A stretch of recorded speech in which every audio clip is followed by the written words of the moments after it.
I remember coming to the Wilton to see GTO, That's which it. was, of course, Yeah. the band you had with Steve Howe Steve Howe. and various other members who I don't Yeah. remember Yep. exactly who all of they were, but Yeah.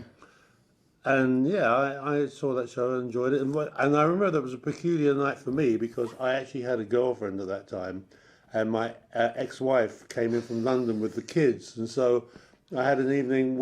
with the girlfriend and the ex-wife and the kids, which was a little surreal. Yeah. But the modern progressive family, um, but I do believe in the 80s because I think that was a 90s thing, wasn't it? GTR, or was it an Well, 80s thing? it's. I think the year could have been 1986. It could have been 85. My memory gets a bit hazy. Between 84 and 85. Yeah, well, we of course did Rock in Rio in '85. Were you there for that? I wasn't there for that one. No, I would have gone to see you had I been there. Yeah, But but I think it was after that. So yeah, maybe okay. GTR was the first I time. think it was. Yeah. Yeah, and then saw you again in Brazil. But of course, I'd seen Yes several times on stage. Saw you guys at the Marquee in the 60s, at the Albert Hall, which was the Farewell Cream Right. show, Yeah. and was once, I think, was it the Usher Hall? Yes, we're playing it once, and I think we were playing it the following night. It was literally, Yes doing Relayer, Genesis doing Lamb Night Down on Broadway, Right. but we hadn't No, met. and I have to say I never ever saw Genesis live. Although of course I saw the videos and Yeah. the TV appearances, but I never was fortunate enough to be at a show. Yeah. But we were all very busy in those days. Well, yeah. So it was very unlikely that one saw any other band Yeah. unless you were on the same bill. Yes. So it's all Yeah, but parochial, really. Yes, were a great band live when I saw them. It's fantastic. So are a great band, and always really sort of well drilled, well oiled, and Genesis. We used to think, if only we were that tight, But we were. We sort of jostled along with our timing in those days, and these guys were in tune and in time simultaneously, which was quite a feat, we thought.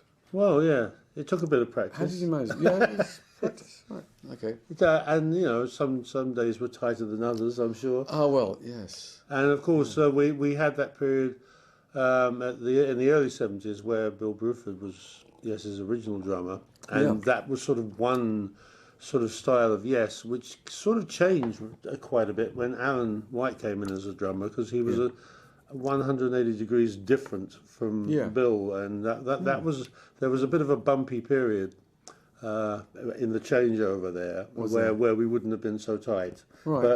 But after a while, of course, Alan and I formed a relationship, and the wheels got back on the track.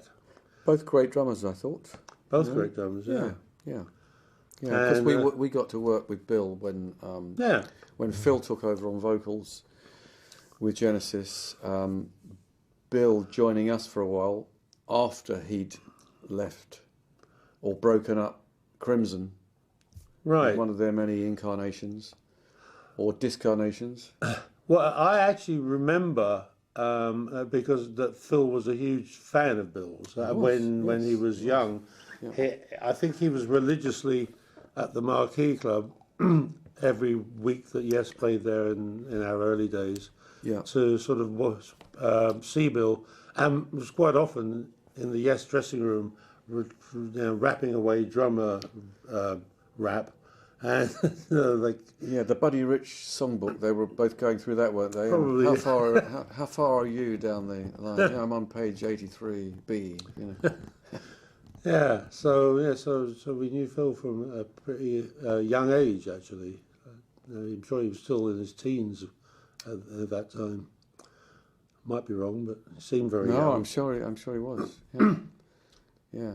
Well, Phil came from theatrical school that his mother ran with Barbara Speake. Yeah. So he was making films and singing in Oliver, and became a drummer Right. practically by stealth, because he was really set up to be the all singing, dancing, which is what he did later, of course, in a way. Cool. Yeah. So, anything you want to have a quick chat about the future of prog, or the future what of prog? doing? What you think? Well, I don't know. Maybe I should ask Chris what he's, what you're doing at the moment, and what's next. I mean, yes, did an album, of course. Yeah. Well, yeah. Since are you still running? Yeah, go on. Yeah. Since the Squire album, yes, of course, released a new album called Fly From Here, and that was something I was very pleased with. From a Yes standpoint too, because it was great to work with Trevor Horn again, who of course was at one point the singer in Yes for one album, and then also produced 90125, which is our biggest selling album in the 80s, and you know, we've always had a really good time in the studio because we tend to agree on a lot of direction when we're working together. And Steve Howe was also very happy, and we at that point in time we had a new singer in the band, Canadian Benoit David, and he did a really good job, and of course along with Alan White and Jeff Downs, Steve's old mate from Asia, came in on the keyboards. So very happy with that album, and it got good critical acclaim as well, and we've been touring that for a year. And strangely enough, Benoit decided that the life wasn't really for him of being a lead singer in a band. And so we now have a new lead singer named John Davison, who is really excellent, lovely guy to work with. And it appears that in the spring we're going to be doing this crazy tour, which incorporates a cruise, I believe, from somewhere in Florida, I think Fort Lauderdale, to Jamaica for 3 days, called the Cruise to the Edge. And strangely enough, Steve, with his new Genesis project, is also going to be on this tour. So the possibility of maybe a couple of Squire tracks showing up might be live, might be possible on that. Yeah, I mean, it seems that, you know, our paths keep crossing, so we'll all be in the same boat, literally. So it's a cheap, shocking. He worked on that line all night. Oh, the other one is Proggers of the Caribbean, of course. You know, the other thing. But seriously, I thought talking about Trevor Horn, that 90125 was a great album. It was probably, well, it was one of the best of the 1980s. It had obviously really been thought about, and I think both Trevors on that, both Trevor Horn and Trevor Rabin of guitar fame was, you know, good combination. Great sounding album, very unusual, full of detail, just the sort of stuff I love. It obviously took forever, and probably cost the Bank of England and.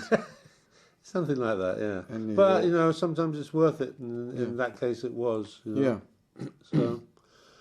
So, future of prog, huh? Who knows? Let's see. Are you prog anymore?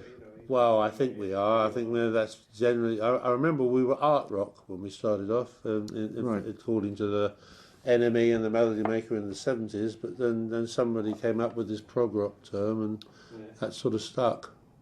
And that's sort of the accepted term now for what we do. We were art rock, then we were art deco. No, sorry, that's terrible. George Martin said we've just signed a new act called Art Deco. No. But anyway, yeah, it's been great working with Chris. It's been a lot of fun. I think at some point we might do another album We may well come, do that. You know, when we go, I've got a couple of songs. And you see, we haven't done any of it live, so in a way, it's always at that level whereby it's never fallen below a certain standard. You know, fabulous production, fabulous playing, marvelous singing. Yes, it's good. That's another thing we discovered. Our voices sounded really good together. You know, made a really nice noise. Yeah, and we both loved harmonies. yeah, and once again credit to Roger King for kind of the texture of the vocal blends and everything, on the album. Yeah, I think it sounds sweeter with the passing of time as well, because there was a 5.1 mix done of the album, which I only ever heard once, which was when it was originally done by Roger, and it sounded fantastic. Tall Ships sounds wonderful in 5.1. You get all the extra. You suddenly realise how much detail there was on it. 5,000 tracks. All happening at once. But yet there's a lot of space in that track too. So yes. Once again credit to Roger for the production.